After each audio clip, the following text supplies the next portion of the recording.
मैं doctor Chandrashekhar Singh, doctor JP. Mishra शासकीय स्नातकोत्तर विज्ञान महाविद्यालय मुंगेली छत्तीसगढ़ आज चर्चा करेंगे हिंदी के सुमनों के प्रति पत्र के संबंध में। इस कविता के रचनाकार हैं पंडित सूर्यकांत त्रिपाठी जी निराला। कक्षा BA द्वितीय, प्रश्न पत्र अर्वाचीन हिंदी काव्य। इस कविता के रचनाकार पंडित सूर्यकांत त्रिपाठी जी निराला के संबंध में जाने। जन्म 1896, मृत्यु 1961।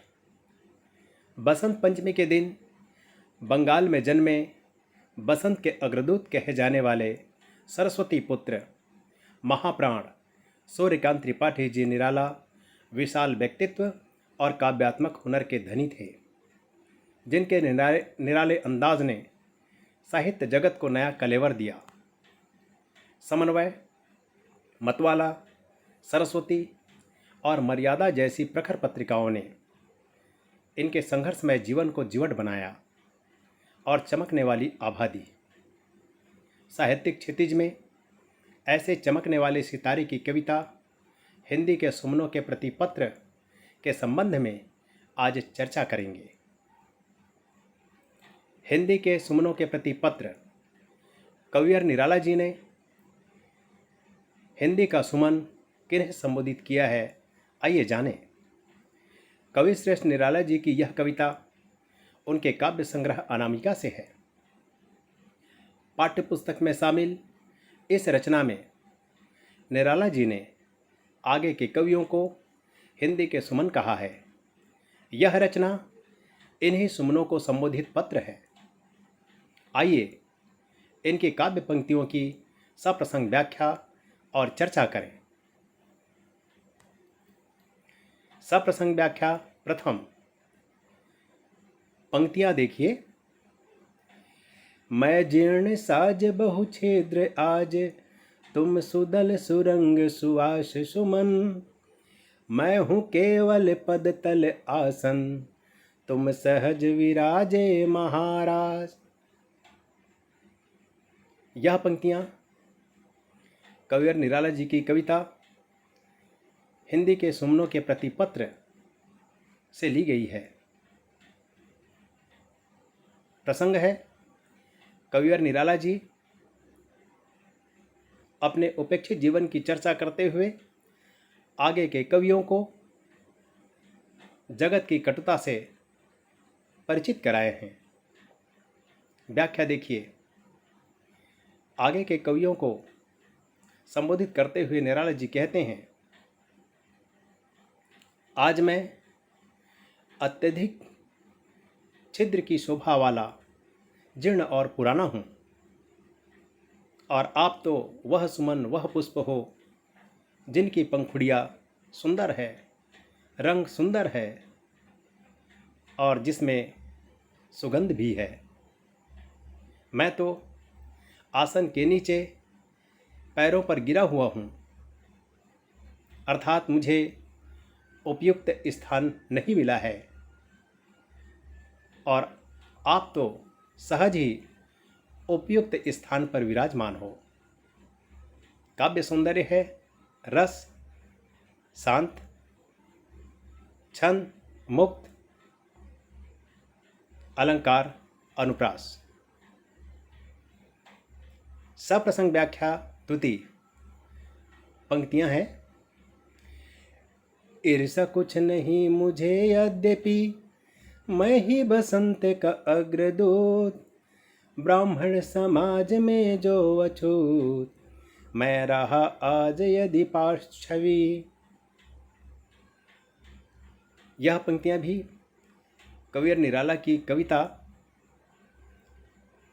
हिंदी के सुमनों के प्रति पत्र से ली गई है।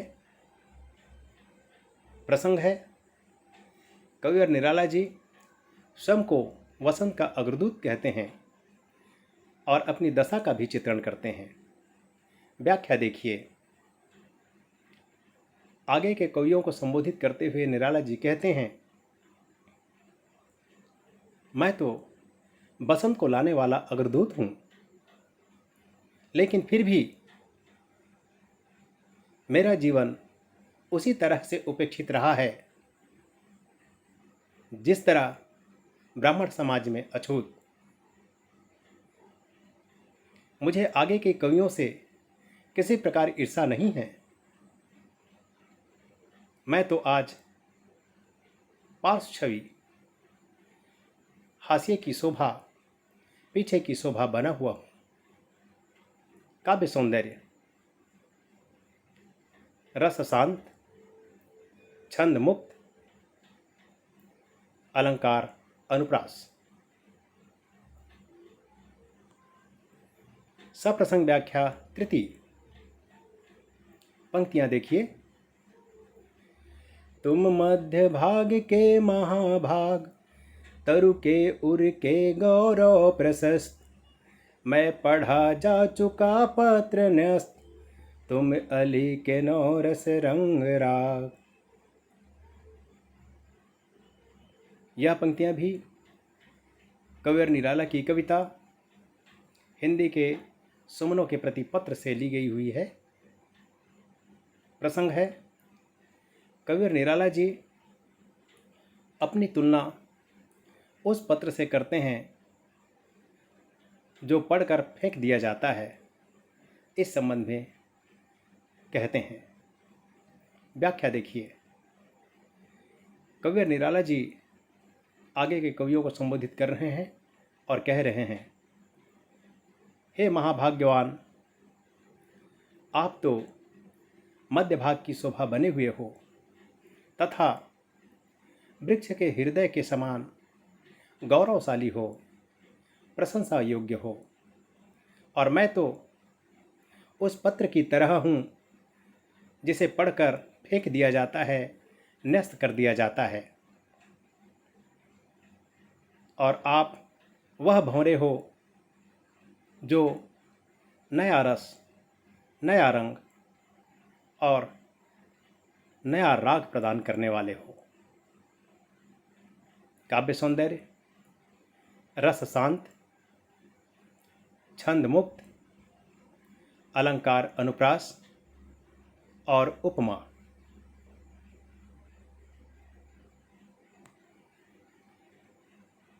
सप्रसंग व्याख्या चतुर्थ।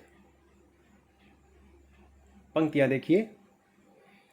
देखो पर क्या पाते तुम फल, देगा जो भिन्न स्वाद रस भर, कर पार तुम्हारा भी अंतर, निकलेगा जो तरु का संबल। संदर्भ। प्रस्तुत पंक्तियां भी कविवर निराला जी की हैं, जिसे उसकी कविता हिंदी के सुमनों के प्रति पत्र से ली गई है। प्रसंग देखिए। कविवर निराला जी आगे क्या फल मिलने वाला है, इस संबंध में चर्चा करते हैं। कविवर निराला जी आगे के कवियों को संबोधित करते हुए कह रहे हैं, आगे देखो, भविष्य में देखो, आपको जो फल मिलने वाला है वह भिन्न तथा स्वाद से भरा हुआ रस देगा। अर्थात आप कैसी कविताओं की रचना करना चाहोगे वह तो भविष्य के गर्भ में है।